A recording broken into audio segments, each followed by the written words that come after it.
नमस्कार प्रेक्षकांनो, लग्नानंतर होईलच प्रेम या मालिकेमध्ये आज आपल्याला जीवा, पार्थ आणि नंदिनी काव्या यांचा मुलगा मुलगी बघण्याचा कार्यक्रम बघायला मिळणार आहे आणि खूप मज्जा येणार आहे. तर पूर्ण व्हिडिओ बघा. चला तर वेळ न घालवता व्हिडिओला सुरुवात करूया. नंदिनी काव्या आणि तिचे आई बाबा देशमुखांच्या घरी आलेले असतात. त्यांचे स्वागत करण्यासाठी देशमुख फॅमिली यांनी मात्र खूप छान अशी तयारी केलेली असते. सगळेजण तयार होऊन खाली आलेले असतात. तर मोहिते फॅमिलीला पाहून म्हणत असतात की अरे वा, पाहुणे आले. खूप आनंदात त्यांचे स्वागत करण्यासाठी दाराजवळ येतात. जणू काही हे सगळं नव्याने चालू आहे असं इथे आपल्याला पाहायला भेटणार आहे. तर एकमेकांना बघून सगळेच खूप खुश झालेले असतात. मोहिते फॅमिली आतमध्ये येते. इकडे नंदिनी आणि काव्य खूप छान तयार झालेले असतात. साडी वगैरे नेसून आलेल्या असतात आणि खूप छान दिसत असतात. त्यामुळे त्यांना पाहून मानिनी आणि विक्रम तर खूप खुश झालेले असतात. त्या दोघीही आता खूप छान दिसत असतात म्हणून हे दोघेही आता खूप मन भरून दोघींना पाहतात. मानिनी तर गालालाच हात लावते आणि म्हणत असते की गो बाई, किती सुंदर दिसत आहेत माझ्या सुना. विक्रम सुद्धा आता इथे खुश झालेला असतो आणि स्माइल करत असतो. काव्य आणि नंदिनी नवीन कोणाला तरी भेटायला आलो आहे अशा लाजत असतात. मानिनी म्हणत असते की या या या आतमध्ये या. तर नंदिनी आणि काव्या जाऊन लगेच मानिनीला घट्ट अशी मिठी मारतात.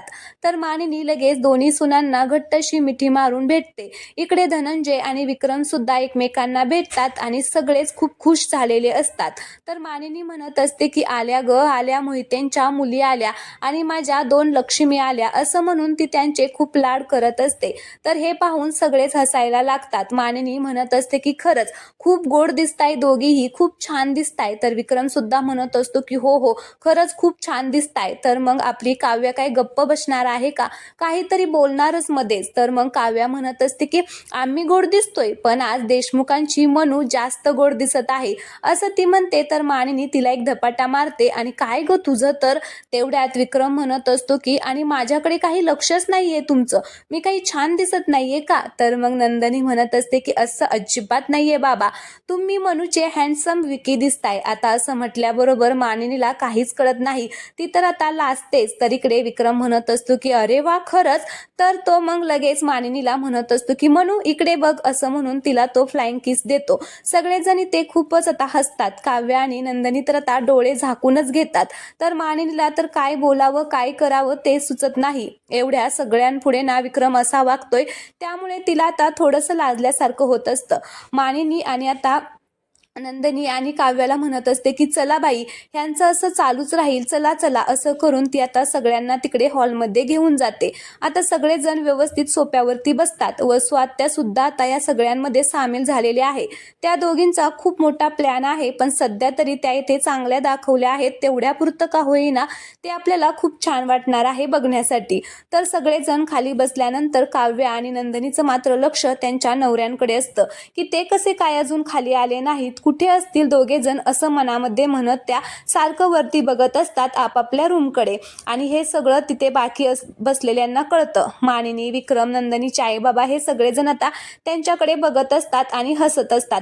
बघा आता ह्यांचं काय चाललेलं आहे असे एकमेकांना खुणवत असतात. ह्या दोघी मात्र आता आपापल्या नवऱ्याला शोधत असतात.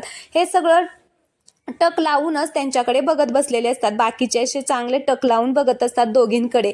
हे नंदिनीला आता थोड्या वेळाने जाणवतं आणि मग त्या दोघींनाही कळतं की आपण खूपच वेगळं काहीतरी करत आहोत. मग त्या सगळ्यांकडे बघतात आणि थोड्याशा भानावरती येतात आणि मग गोड अशा लाजतात. सगळं काही आता एकदम सुंदर चाललेलं असतं. सगळेजण खुश झालेले असतात. तर विक्रम म्हणत असतो की मानिनी, आता ना ह्या दोघींच्या नजरा मुलांना शोधून शोधून दमल्या, पुरे आता बोलो बोलो मुलांना बोलव, लवकर बोलव. तर त्या म्हणत असते की विक्रम एक काम कर ना, तू शिट्टी वाजव, धावत येतील बघ दोघं. तर विक्रम म्हणत असतो की हो हो. तेवढ्यात मग मानिनी पोरांना आवाज देते, पोरांनो या लवकर. आणि मग आशाला म्हणत असते की आशा जा तू सरबत घेऊन ये. तर आशा सरबत आणण्यासाठी जाते आणि तेवढ्यात जीवा आणि पार्थ दोघे जण आलेले असतात. जीवा आणि पार्थ एकदम असं छान असं तयार होऊन आलेले असतात आणि दोघेही आता लाजतच असतात. म्हणजे जसं मुली बघायला आल्यावरती करतात ना, तशी आता येथे ऍक्टिंग ते दोघे जण करत असतात. तर नंदिनी आणि काव्या मात्र त्यांच्याकडे बघतात.